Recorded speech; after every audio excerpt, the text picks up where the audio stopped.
Hello, everyone, and thank you so much for joining us. And thank you to Kimiko Mar and all of the organizers of Tadaima for inviting us to be a part of this great online event, and for all of the amazing content that they have provided over the last 8 weeks. They've really given us the opportunity to learn and share and connect in so many ways. My name is Dana Ogo Shew, and I am an oral historian and archaeologist at the Anthropological Studies Center at Sonoma State University.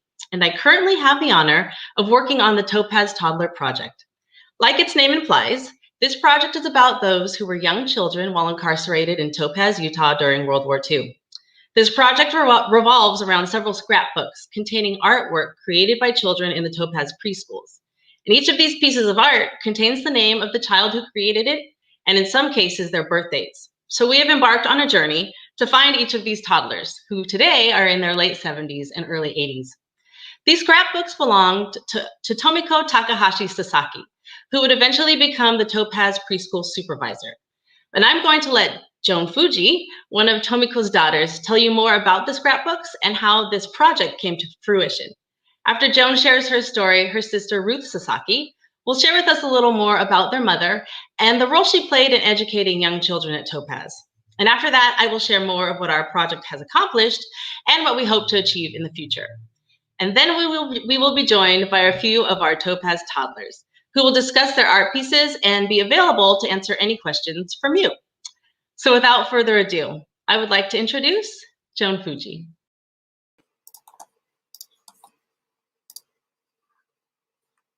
Thank you, Dana.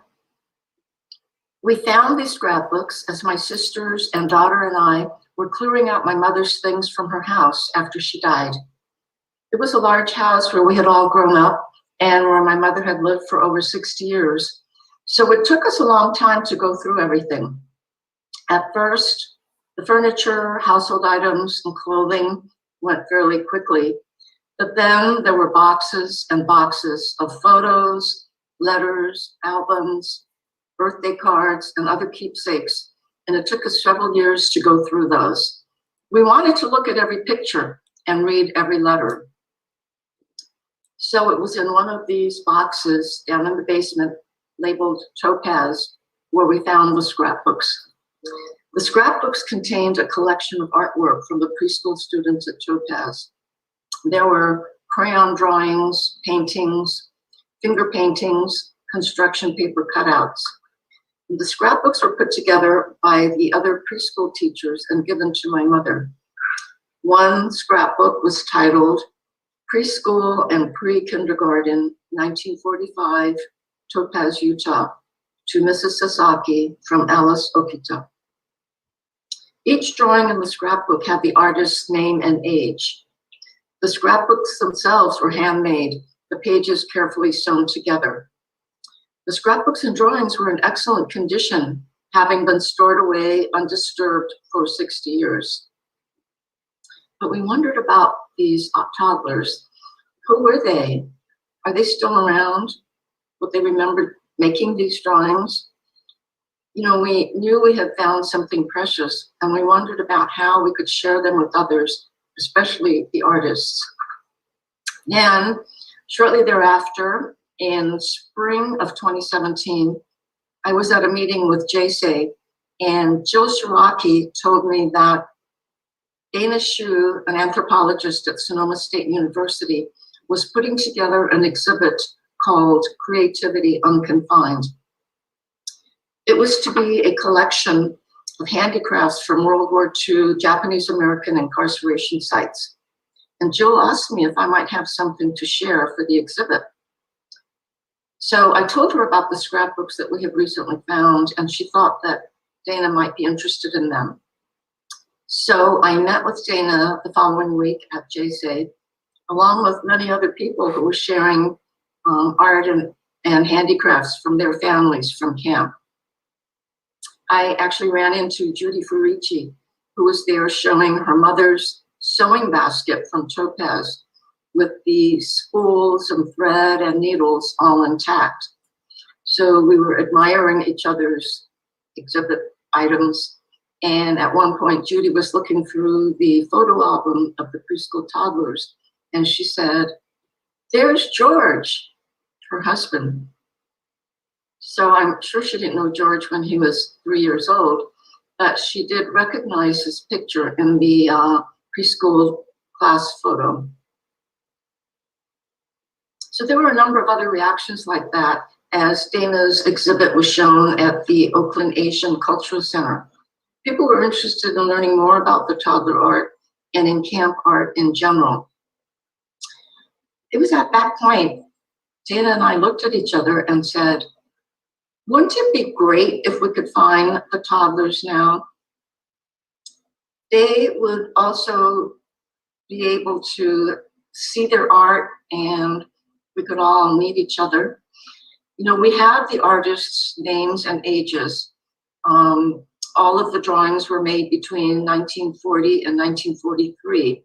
So we thought they would be young enough to be interested in seeing their art, perhaps even remember doing the drawings, and better yet, maybe have some memories of their time in preschool at camp.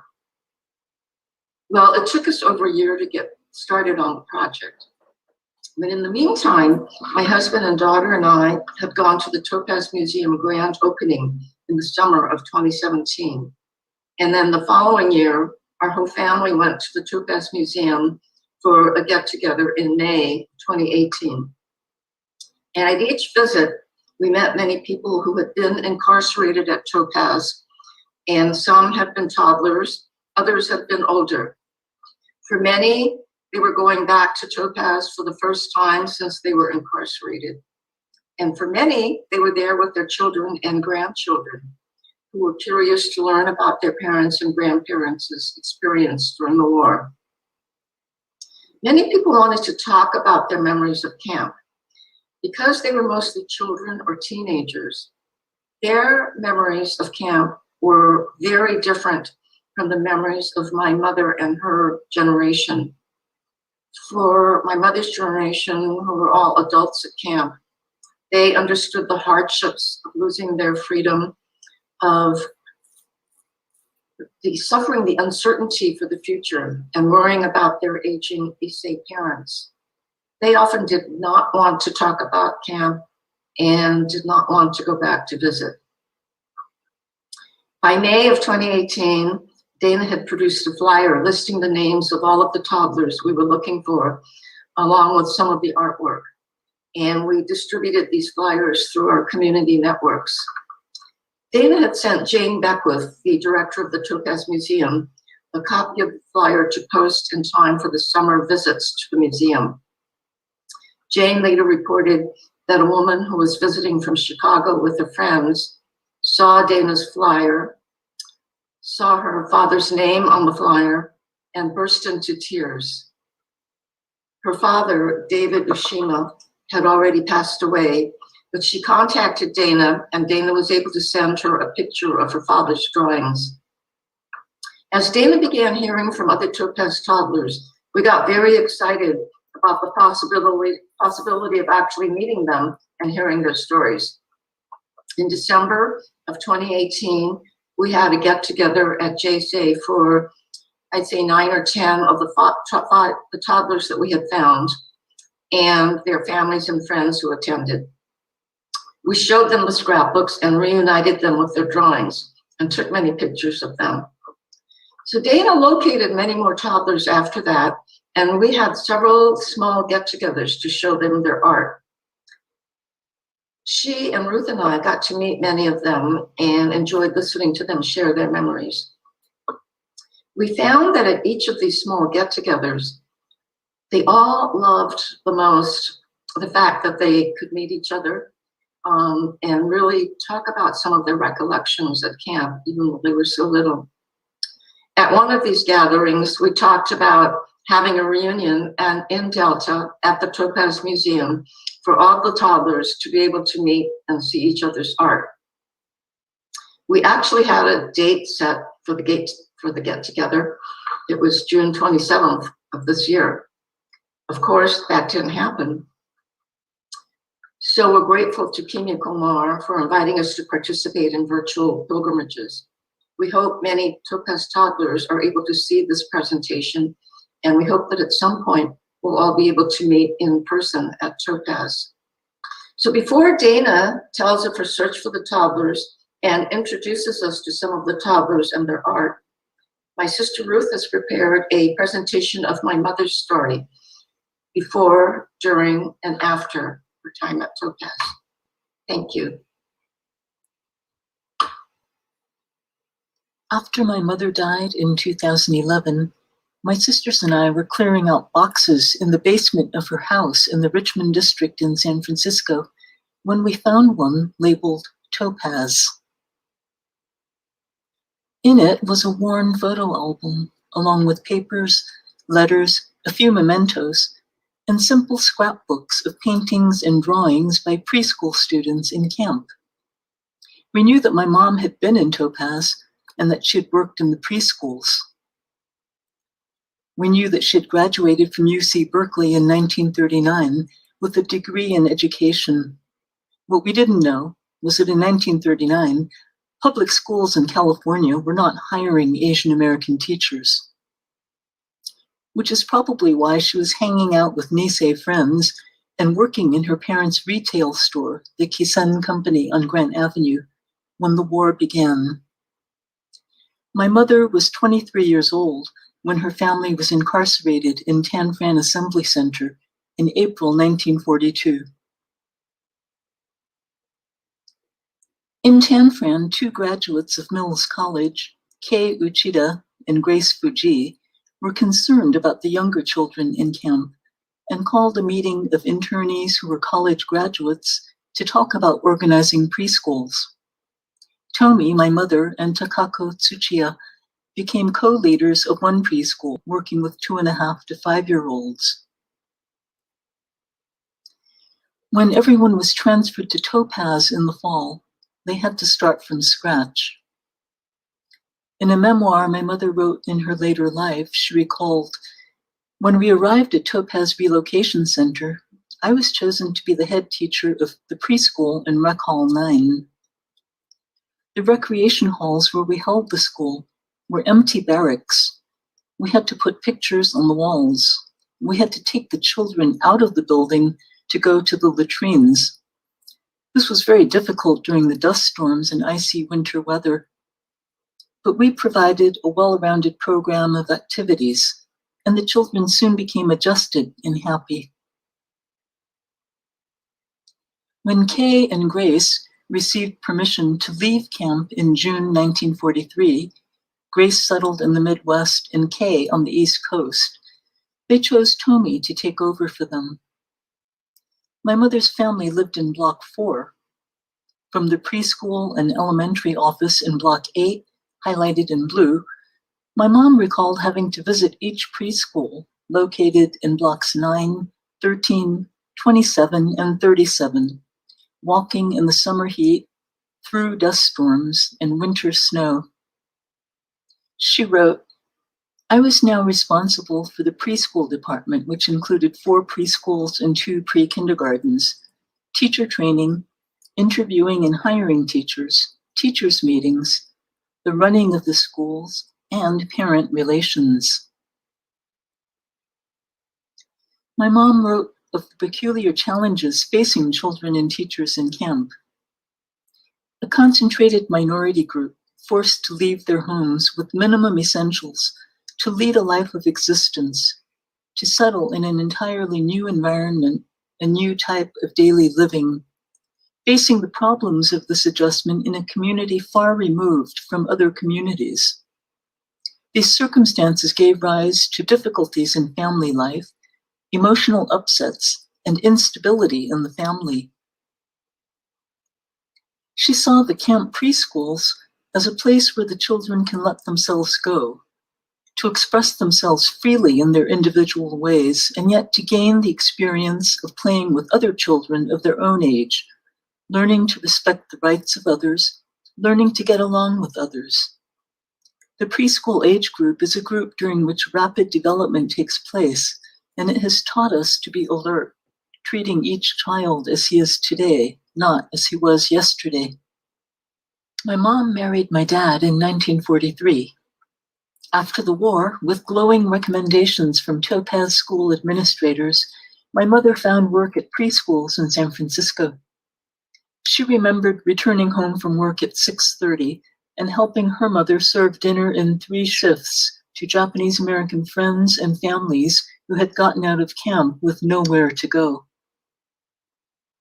My dad got out of the Army in 1946. They started a family and moved out to the Avenues in 1954. My mother packed away her Topaz memories and never worked as a teacher again, instead channeling her passion for early childhood development into us, my sisters and me. One day in 1992, I received a letter from a woman in Michigan named Grace Kikuchi. Grace had written to my publisher in Minnesota, asking them to forward the enclosed letter to me. She had read my book, The Loom and Other Stories, which had been published 2 months earlier, and wondered if I was related to her old friend from Topaz, who was a Sasaki. They had worked together in the preschool, she said, but had lost touch after the war. I showed my mom the letter, and sure enough, it was her friend Grace, whose maiden name was Fujii. They began corresponding, and a few months later, Grace came out to San Francisco, and the 3 of us had lunch. As a testament to Nisei modesty, I came away from that lunch with no idea how instrumental Grace had been in getting the camp preschools set up. I imagine, like my mom and so many other Nisei women of the time, she went home after the war and packed all those memories away in order to get on with her life. When I read my mom's memoirs and saw the contents of that dusty old box in the basement, I realized how proud she had been of all that she had accomplished during those dark times. And yet she never wanted to revisit them. When Joan and I visited Topaz in 2003 for the first time, we asked her if she wanted to go with us, and she said, quite emphatically, she had no desire to go back. When I read accounts of camp life, there are many references to the schools and how unqualified many of the teachers were. I'm sure there were some who should never have been in a classroom, but there were also those like my mom, Kay, and Grace, who were amply qualified, if lacking experience denied to them before the war by a racist system. I think of all those young Nisei women who stepped up and dedicated themselves to the young children. Their own lives were in disarray, but they worked to create a safe place for the children of the camps, a routine in the midst of the chaos of displacement. They have gone unrecognized and largely forgotten, so today we remember them.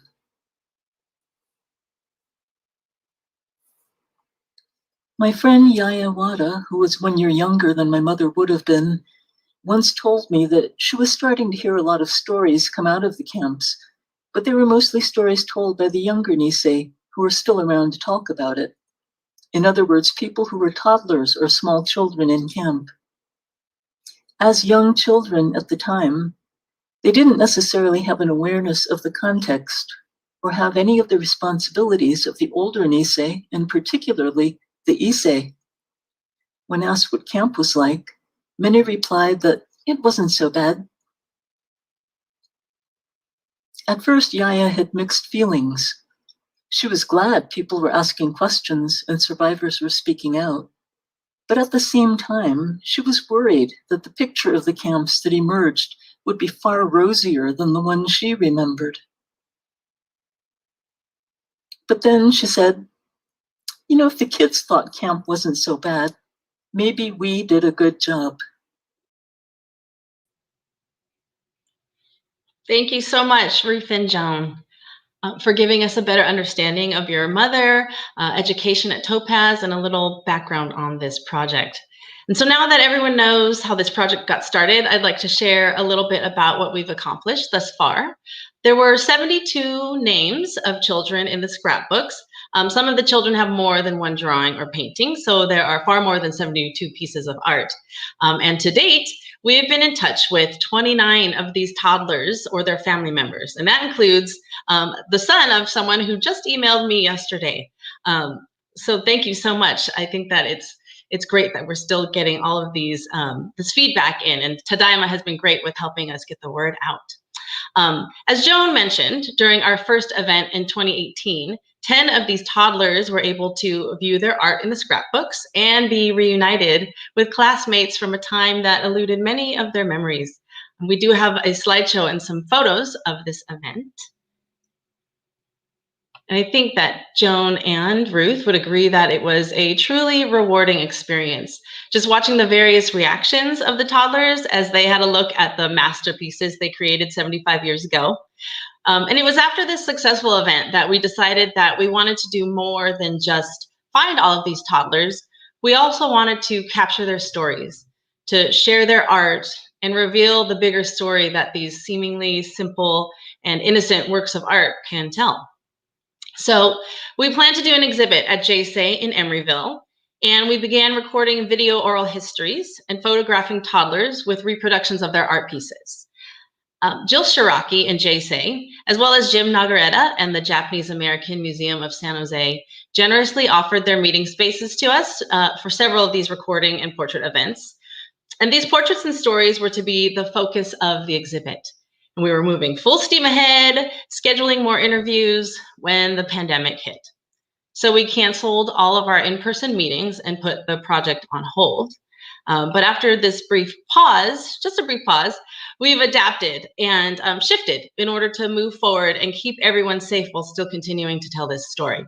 So we are now conducting Zoom interviews, and we plan for most of our exhibit to be digital. We hope that there can be a physical component as well at JSA that people can visit safely in the near future. But we also hope that our digital exhibit will have the ability to reach a wide audience and bridge distance and space, much like this virtual pilgrimage has. And of course, our search for the 42 remaining toddlers continues. So thank you with your help for that. But today, we are lucky enough to be joined by 3 of our Topaz toddlers. I think that we're going to get everybody up on here in a moment. We will be seeing Patty Masuda and Norm Hayashi on screen. Here they are. And David Shida is joining us by phone. Hi, everybody. Hi. Thanks so much for joining us. And also, if we could get Ruth and Joan up on too, that would be great. Thank you. Yeah, so let's go around and just introduce yourselves to everyone, and we could start with Patty. Hi, my name is Patricia Masuda Mar, and I went into camp when I was almost 2 years old. Arrived in Topaz September 21st, 1942. I lived on Block 9 and left camp on September 27th, 1945. Excellent. And we just got to see some cute pictures of you. Thank you. Norman, would you like to introduce yourself? My name is Norman Hayashi. I was born in Oakland, California, September 11th, 1939. Picture of my mom and my two brothers in camp. My family of my grandparents. I think I left camp when I was about 5 years old. Right. Great. Thank you. Thanks for joining us. And David, can you introduce yourself? My name is David Shida. My parents were in Oakland, where I was born, and we got sent to Camp Ferran first, and then we went to Topaz. I have no idea when that was, and we were there for the whole war. And when it was over, my mom said we were one of the last to leave, and we went to Fallon, Nevada afterwards. Who were you in camp with? Oh, my parents, that's all. Me, my mother and father, and my sister was born when I was about 3 years old. So she came around when I was, I remember when she was born, actually. I mean, I vaguely remember mom coming back from the hospital. I guess Right, I was kind of excited. Because she was born in Topaz, right? Yeah, she was born in Topaz. Right. Well, thank you. Thank you all. You know, one thing that comes up a lot as we've been interviewing all of our toddlers is at first everyone says, you know, I was too young and I don't remember anything, or I hardly remember anything. And then once as interviews start going or we start talking, all of these stories end up coming out, and all of these, you know, some of the memories are small and vague and hazy, but there's still always something there. And I think even the 3 of you had something like that happen. And yet we have great stories from all of you. Patty, did you want to share some of your stories? I remember one Christmas, I have an older brother and a younger sister, and we were at the mess hall celebrating Christmas. The 3 of us were afraid of Santa Claus. So instead of getting our gifts, we all ran under the table and hid from Santa Claus. Another thing I remember is my brother always liked to sing, and my mom had bought him a uniform. So he would go around camp standing on a box singing, "Let's Remember Pearl Harbor." So those are the 2 things I remember. I really don't remember a whole lot. Well, right, but those are some pretty great stories to remember, especially the one with your brother. How ironic, I guess the word would be. Yeah. And I think that you also had said that you remember some of the wildlife that was out there? The jackrabbits. Yeah. Well, so that's sort of a perfect segue into discussing one of your art pieces. Maybe we could bring up Patty's first masterpiece. Let's have a look. And you were also quite prolific, Patty. I think you had 4 or 5 drawings. Yeah, 5. Oh, 5. Right. And there's one of them. So you were 4 years, 10 months old when you drew that. And there's the jackrabbits. Yeah. So what do you remember do you remember just seeing them around, or? I just remember seeing them around. I don't have much memory of my paintings, but it was really nice to see that our teacher saved all our paintings. Right. And I'd be pretty proud if I were you. That's pretty good art skills there. And great use of color. You've got all of the color jackrabbits. Mm-hmm. No, that's great. It's I think one of the things that is super interesting to us when we see these drawings and these pictures are seeing what the children are drawing that represents what's around them. And this one so clearly does that because you remember the jackrabbits around, and we definitely know that they were around. Mm-hmm. So another drawing of yours that really caught our attention is the one of, well, we first looked at it and we went, oh, it's a house. Yeah. Yeah. I just remember that's how I always drew houses. And I don't remember doing that one, but that's the finger painting. Right. And it's so great to actually see your finger strokes and everything. Mm-hmm. Yeah. And another thing that sort of when we first saw, I remember when we first saw this one, I don't know if you, Ruth and Joan, remember, we, first said, oh yeah, that's a house. And then we thought, or is it possibly could it be a barrack? So that was something that also caught our attention. We thought that was really special. It almost looks like I drew some flowers or weeds on the lower part of the painting. Right. You have some greenery, some foliage or something. Mm-hmm. And one thing that we do know for sure at Topaz and at other camps is that there were a lot of gardens and a lot of entryway gardens. People were planting things right outside of their door and really trying to change the landscape. So maybe that is something that you saw. Yeah, I was surprised that the people started making their own food by growing vegetable gardens. And I think eventually the U.S. sent seeds and so forth for them to garden. Right. Did your family, do you know of any stories of your family doing that? Not much. I just know that my father was the head chef in the mess hall. Mm-hmm. Right. So was he a good cook? Like after camp, do you remember him being a good cook? Yeah, he was. He was a good cook. When my mother would get sick, my father would take over and do all the cooking. But I didn't enjoy that because he always made a big mess in the kitchen, and that meant we had to clean it up. It might have tasted good, but then you paid for it by cleaning up later. Yeah. Well, that is great. And one thing that I will mention that is sort of how everything is connected in it's pretty small community at the end of the day is that my grandma was on the same block as you. Oh, really? Yeah. Yeah. And I think she was good friends with your cousins, I believe. Mm-hmm. Yeah. So, all of our worlds are really so connected and intertwined. One of the few things I remember is leaving camp on the train. Oh, good. And I was going to ask all of you about that later, but yeah, tell us what you remember. I just remember, I think the shades were down on the train. Mm-hmm.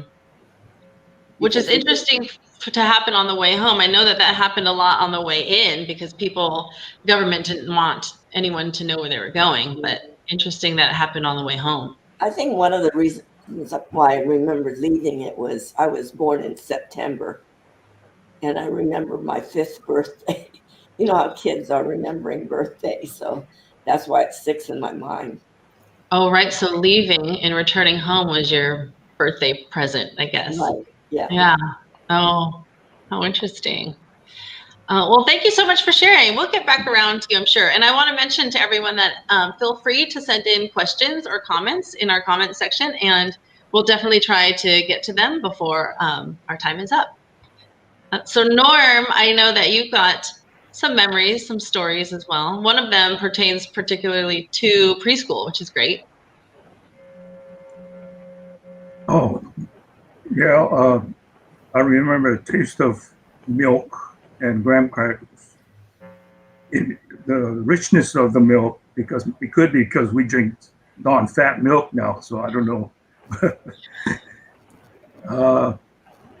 When you say it brings up a lot of memories, I'm bringing up a lot of memories now. It's strange.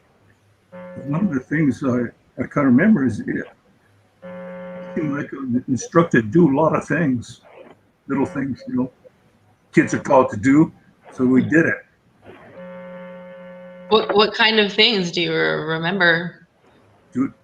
Sit straight, sit down, don't talk, little things like that. Seemed like there was a lot of rules.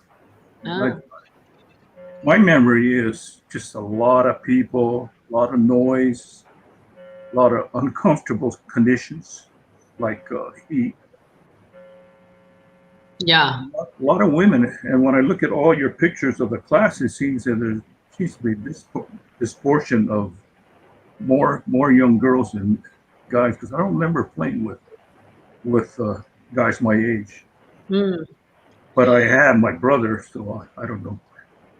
Well, and I remember you saying that in your family, aside from your brothers, you were sort of surrounded by your mom and her friends, like a lot of women all the time. Yeah, my mom was very friendly, and I guess I just went at wherever she went. And it just so happened there was a lot of girls there, I guess.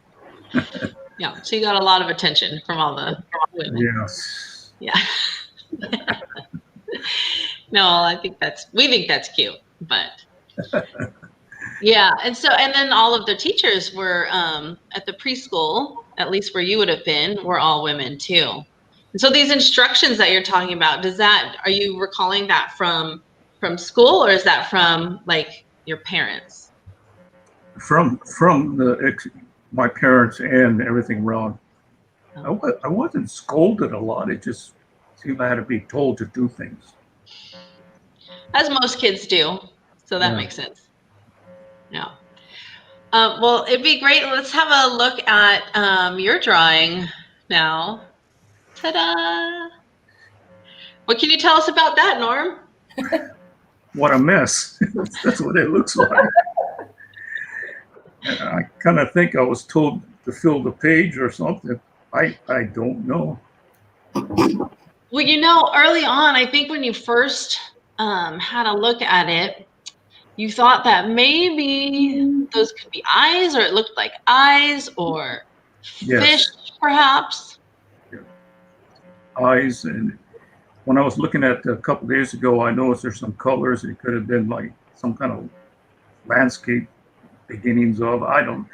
Right. I was just a 3-year-old kid, I think. Exactly. This is your abstract masterpiece. Thanks. It's a Picasso. Yeah. Well, what's interesting is what you told me about, more recently, how when you were older, you took art classes. Yeah. One of my hobbies used to be hunting ducks a lot. And then I started collecting old wooden decoys that were used for hunting. And then my wife and I, Gail, went to some decoy shows in Sacramento, and they were what they call decorative wooden decoys. They were realistic. So I decided I wanted to learn how to carve ducks. So I started drawing, and then I said, well, I need drawing lessons. So I started taking night classes at the local Chevaux College, junior college. I took that for 5-6 years. And I love art so much that I stuck with that until I broke my hip and I just couldn't walk a lot. And then recently, about 3 years ago, there was a class offered in Pleasant Hill, which is about 40 miles from here, on wood carving. And I started that, and I really love it. I'm carving ducks finally after about 50 years. See, there you go. Yeah. And that drawing right there, that was the beginning of your, artistic career. Yeah. It's kind of a stretch, isn't it? Well, what we'll need to do is we'll have to see some of your current drawings and compare it to, before and after drawing lessons and after 75 years. Thanks, Norm. Thanks for sharing. David. Yeah. Hi. So you've got some stories too. You've got some memories from camp. Yeah. You want me to tell a story? Sure. Well, I was thinking about it since we last talked. And I remember taking hikes with my dad. And I remember we were walking one day, it must have been a Sunday or something. And I remember walking along, and all of a sudden you see a bird fly from the bushes. So my dad went into the bush and found an egg and brought an egg out. And so I wanted to touch it, and he wouldn't let me do it. He said, I'll break it. And I said, no, I won't. I'll be careful. But he wouldn't let me. And after a while, I kept pestering him, so he finally let me look at it. Well, I don't remember breaking it, but I do remember it was broken. And like I think someone said that he didn't get scolded much. I don't remember my dad scolding me. So he just, I don't even remember him cleaning my hand or anything, but it was no big deal, I guess. Oh, well, maybe you didn't break it. Maybe it came broken. Oh, no, I broke it. I did break it. Oh. Oh, it broke. Got it. Yeah, it wasn't traumatic. I don't remember crying or anything. Oh, well, that's good. Yeah, that's so anyway, as I was walking, that's when I saw the baseball game. I think I told you. Yeah. The two teams were playing, and the umpire was Mr. Inoue. And it was really humorous because he was making a lot of strikes out and stuff, and the kids were just arguing with him all the time, the two teams. And I never forgot that. And this day, I can't remember why I would remember that name, but I do remember that name. And one day, after the war, when I was 11 years old, I joined the Boy Scout Troop 12 in San Francisco. And there was a Mr. Inoue, who was one of the leaders of that troop. And I assumed it was the same person, but I was thinking about it recently, and I said, well, maybe it's not one. It could have been somebody else. So now I got a mission. Next time I go to San Francisco, I'm going to call up one of those boys. They're a little bit older than me, and I'm going to ask what they were in Topaz. It could have been him. That's kind of interesting. And I don't know why of their name. That's kind of strange that you could remember a complicated name like Inoue. Yeah, and you know what? Did you just think of that recently? Because you've never said that before. Yeah, well, I probably thought about it when I first saw you in San Francisco at Michi's house, but I decided not to talk about it at that time. Oh. But then I was thinking about it just recently, and I said that was kind of interesting. It'd be the same guy, maybe, because I know Troop 12. Although they had to change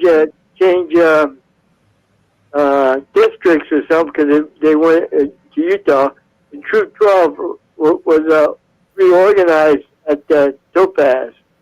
Oh. I just found out. I went to the 100th reunion or something. Oh. And Troop 12 would have been the longest continuous troop in Boy Scouts if they didn't move out of San Francisco. Because they had to change districts.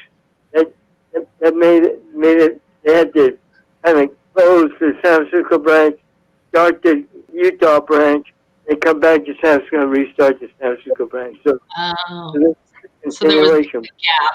Yeah, but except not technically, since they continued in Utah. That's too bad that they don't have that. Yeah, they're doing real good still. They have a good troop right now. It's kind of interesting.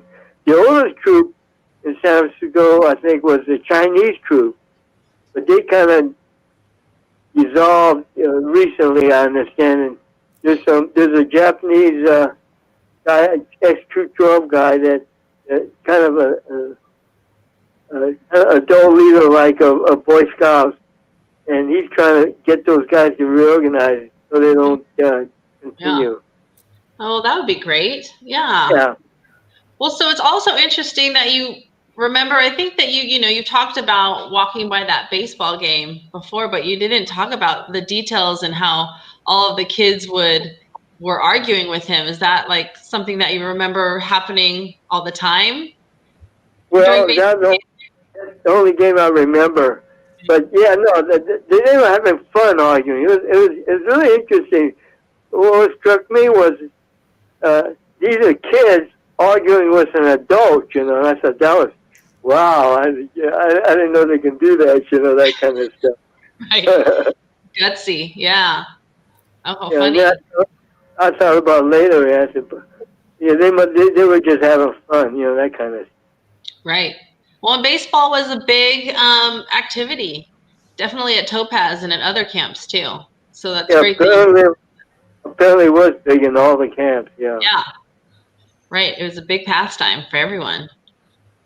There's one more story that we kind of like hearing. I don't know if you feel like telling it or not. Go ahead. Which one? The watermelon. Oh, I remember my dad's best friend. He didn't go to camp. He left California and went to Nevada before the war started, so he didn't get caught up in the relocation. So his family was living in Nevada, and one day he comes visit us. It must have been toward the end of the war, that kind of stuff, and we're going to close the camp kind of stuff. And he came out and visit. That's the first time I ever knew about him. He brought his backseat was full of watermelon, and he gave us water. He gave it to our cafeteria, I guess. And I remember after we ate it, all the ladies got together, and I was with my mom, and they were all cleaning them, the rind, the watermelon rind, and they're gonna pickle them.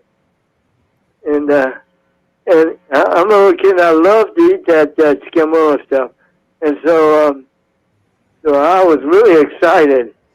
And while they were cleaning it all up, somehow I fell asleep. Right. And you missed it. You missed the delicacy or the treat.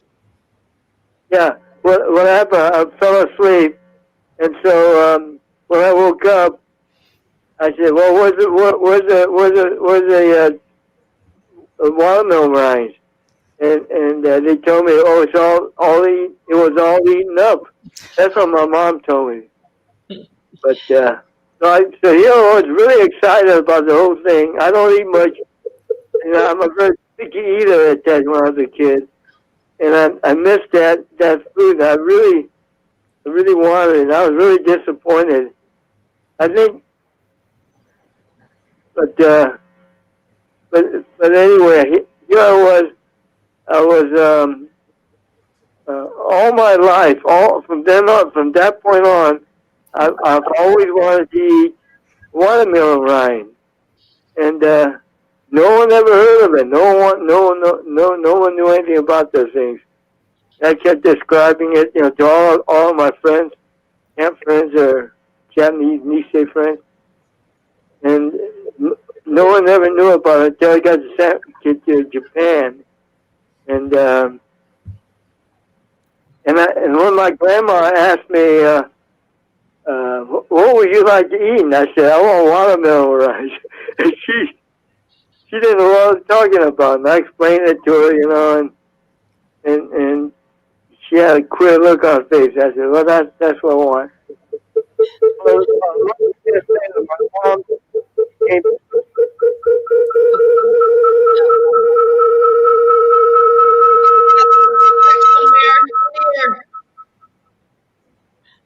Oh, are you back, David? Can you hear us? And then about a month later, my mom came out to visit, you know, her mom and her relatives and see me, that kind of stuff. So I drove down to where they were. They lived in Preschools, about 100 miles away, I think. And then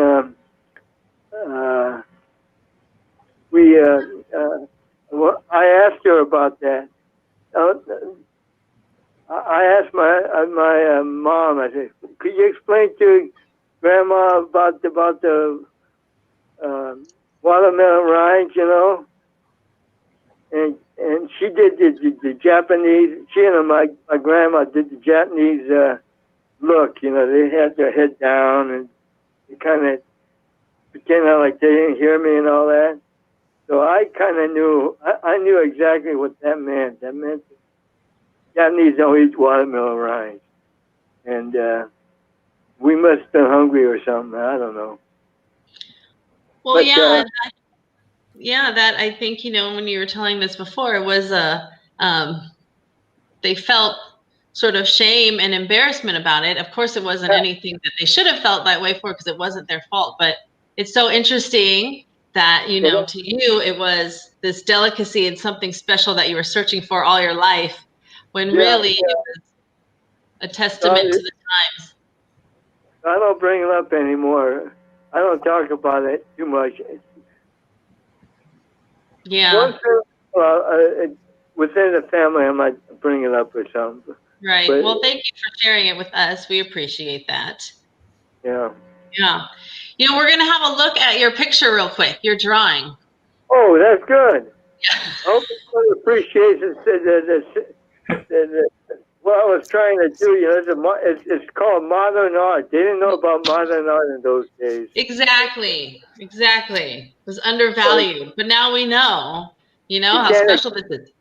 You were the youngest of everyone, so I think you were only like 2 years, 10 months, or I think 2 years, 10 months. It says 2 years, 3 months on 2 years, 3 months, right? So that's very young, and so, you know, it's impressive. I'll say, I could tell you from having a toddler that at 2 years, 3 months, being able to make a complete circle is a big deal, and you've got a bunch in there.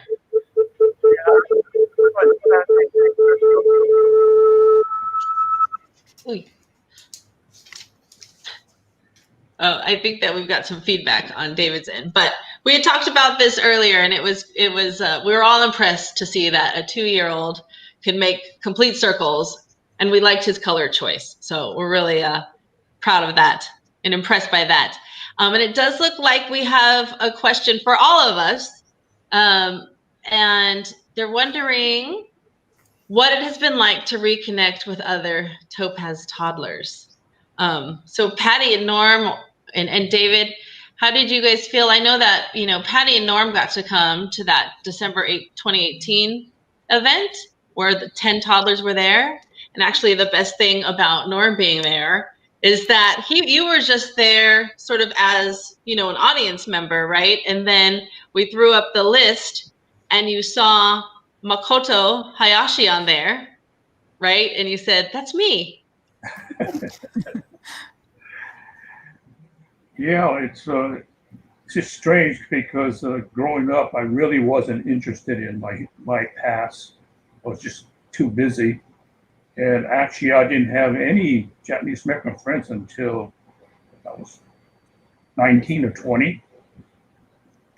So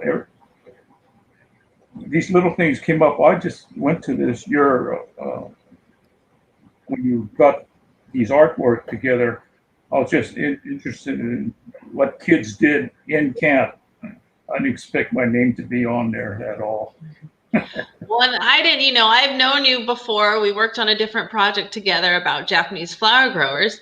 And so you were Norm Hayashi to me, and I had no idea that your real name was Makoto. So this whole time, and I remember going through the list of names thinking, Norm's the right age. It's too bad he doesn't have a drawing in here. And so to find out that you actually were on there was really exciting. My wife caught it. She knew that I was called Makoto as a kid. Good job, Gail. Yeah. Thanks for catching that. How about for you, Patty? How's it been sort of just reconnecting and, seeing everybody at that event?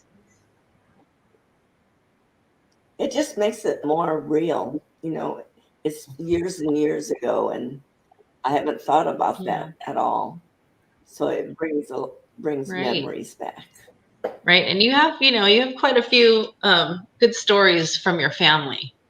So how does it feel to sort of bring those back up? Is it something you enjoy doing, or? It just makes me, learning about what happened with my parents was very sad. Sometimes I wonder how they lived through what they went through, because my mother contracted tuberculosis in camp.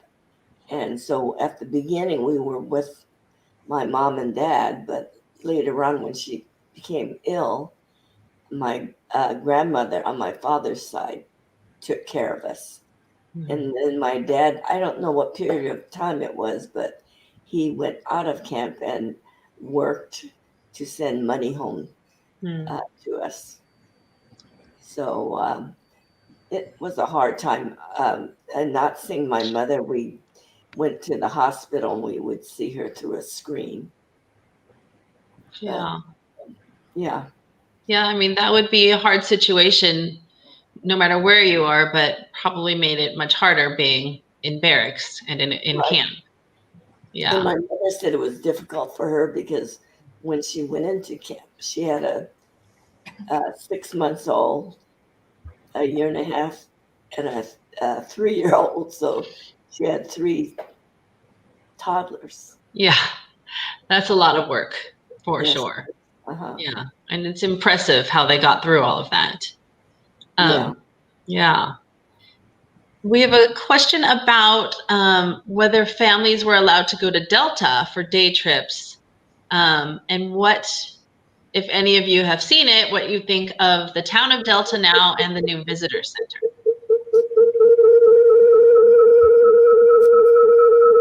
What is that? I don't know. Maybe So, Dana?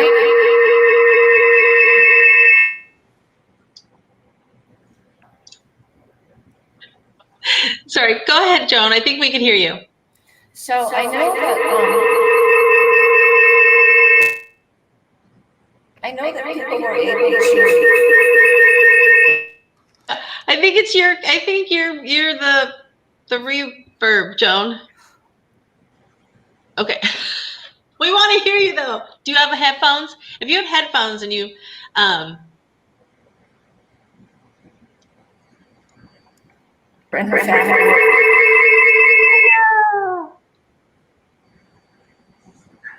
Okay, we're gonna pause on Joan. We'll get back to you, Joan, because I know you have something to say about, I'm guessing, Delta and the visitor center. Norm, have you been back to Topaz? Twice. Many years ago, Gail and I went to Delta just on a part of our trip, and my dad asked me to see a farmer that he worked for while he was in camp.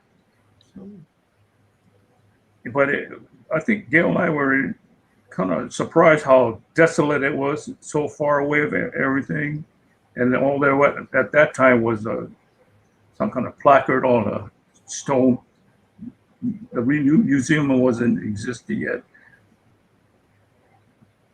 But the strange thing is, and another time we met another person that was connected with my dad's, there was no talk about animosity or regret. Just how they got along for some ways or other. Well, that's a good positive story to hear for sure. Yeah. Yeah. Yeah. My wife's parents were in a different camp, Mm. and she understands it more than I do and appreciates everything. So. Right. Well, I'm glad that she's there. Thanks, Gail. Joan, I think you're okay now if you had something to say. Is it still screeching? Nope, you're good. You're good. Okay. Well, the question was, were people allowed to leave camp? And I know that people were allowed for at least day trips. My mother and her family were at Topaz. My father was serving in the U.S. Army, and he went to Topaz on leave, and he and my mom went down to the Millard County Courthouse to get married. And I think that was not too far from Delta. I'm not sure, but it's, maybe an hour or so away from Delta. Yeah. Yeah. I just wanted to add that not everyone could get leave to take day trips. They had to be cleared. And so I know of people who did not get cleared, and so they had to stay in camp the whole time. Yeah, I think that we also hear a lot of stories, not necessarily about going to Delta, but about leaving camp and doing it in a much more surreptitious way under fence lines and things like that, but very innocently to go do things like gather shells. And anyone who's been to the museum or has seen any artifacts from Topaz, one of the, sort of great artifacts that come from there are jewelry and things that are made out of all the shells that were out there. And we understand, I think that we've had some toddlers share some stories about helping their mothers sort of clean the shells, and they would bleach the shells, and they would paint the shells, and then they would create these beautiful pieces of art that you could see at the museum. And Patty, have you been to, I think you've been to the museum recently, is that right? Yeah. Twice. In fact, we were sending pictures to Jane Beckworth when they first started thinking about opening the museum.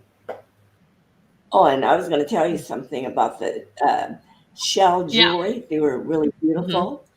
Mm-hmm. When we came out of the camp, I think it was when I was 6 years old.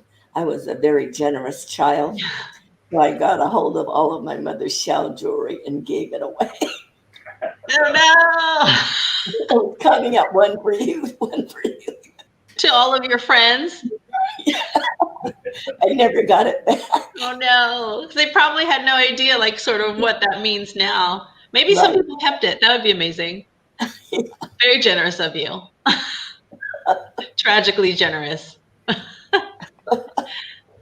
Oh. David, have you been back to Topaz? No, I haven't. But could you ask Norm how his dad used to go to and from work? I was wondering if he used to ride a horse. Did you hear that, Norm? Something about a horse and work. Yeah. David's wondering if your dad got to and from work riding a horse. No, I don't think so. I think they picked him up in a truck with other laborers, and they went off-site to cut turnips or something, beets. Beets, maybe, yeah. When I went to the farm, it was quite a ways from the camp itself. Yeah. We visited the farm. Well, I know David is asking that because he has memories of a man on a horse. Oh, really? Oh, nice. Right, David? Yeah, he used to come to bring his horse back and let me ride him. If it's a one. I remember that. Yeah, that would be something that would definitely stick in your memory. There probably weren't too many horses out there that any of the Japanese were riding, at least. I am looking at some of our questions. Oh, Judy Furuichi, who Joan mentioned, says that her dad was able to work in Delta on a sugar beet farm. He worked for several weeks at a time and would come back to Topaz with groceries, especially fresh meat. So that's exciting. When he was out, he would be able to bring in things that they probably wouldn't have gotten otherwise. And I also see Tef Uchima, which is Stephanie Uchima, which is David Uchima's daughter that Joan also mentioned. And I'm so glad that you're with us. And I will get in touch with you personally after this. So one thing that I sort of wanted to bring up before we finished off here is, I talked about that bigger story that we were trying to tell or that we wanted to explore. And one thing that came up a lot during interviews is, and you touched on this a little bit, Patty, is sort of what your parents suffered and what they endured to make sure that their kids were okay. Because a lot of toddlers, said that, it was okay. Like their memories were kind of okay and they felt safe and they felt okay. And it was because of sort of what their parents were enduring and how their parents were making things okay for them. So I don't know if any of you want to sort of share a little bit of your feelings on that as we wrap it up. I don't think my parents, as we were growing up, never talked about it until we were older. And I told Kimiko some of the stories, and I think that's why she became interested in the history of the Japanese Americans. Right. I'm so glad that you shared that. I'm proud of her. We all are, and we're so thankful that she's put all of this together. It really has taught everybody a lot.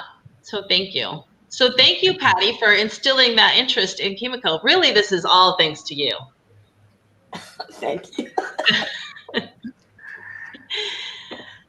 How about you, Norm? I didn't realize how much my parents went through until I worked side by side with my dad. We were in the wholesale nursery business.